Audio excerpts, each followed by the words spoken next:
ভাই, এই রেস্টুরেন্টটা কি আপনার? জি। ভাই হয়েছে কি, আমার কাছে না টাকা নাই, ফ্রিতে কিছু খাবার দিতে পারবেন?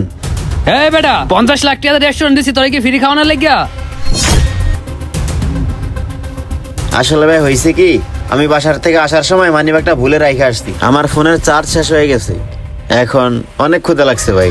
দেখেন একটু ম্যানেজ কইরা যদি কিছু খাবার দেওয়া যায়। এই বেটা তুই কি এখান থেকে যাবি নাকি লোক ডেকে গাড় ধাক্কা দিয়ে বের করে দিব?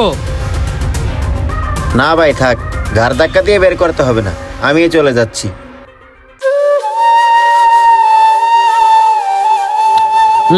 আইছে 5 স্টার রেস্টুরেন্টে ফ্রিতে খাইতে।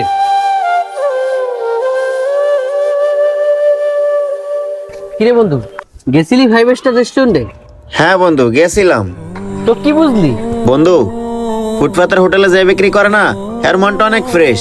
আর 5 স্টার রেস্টুরেন্টের মালিকের মনের ভিতরে একটু ঝামেলা আছে। বন্ধু শোন, তোর একটা কথা কই, তুই ধনী হইস কিংবা গরিব হইস, তোর মন রাখতে হইব ফেরেশ, তাহলে ভবিষ্যতে কিছু কইরা খাইতে পারবি। বন্ধু, তোর এই কথাটা বোঝানোর জন্য তোরে 2টা রেস্টুরেন্টে পাঠাইছি। এবার তো তুই পার্থক্য অবশ্যই বুঝতে পারছস। হ্যাঁ বন্ধু, এখন আমি পার্থক্যটা বুঝতে পারছি। ঠিক আছে চল তাহলে আমরা যাই। হ্যাঁ চল।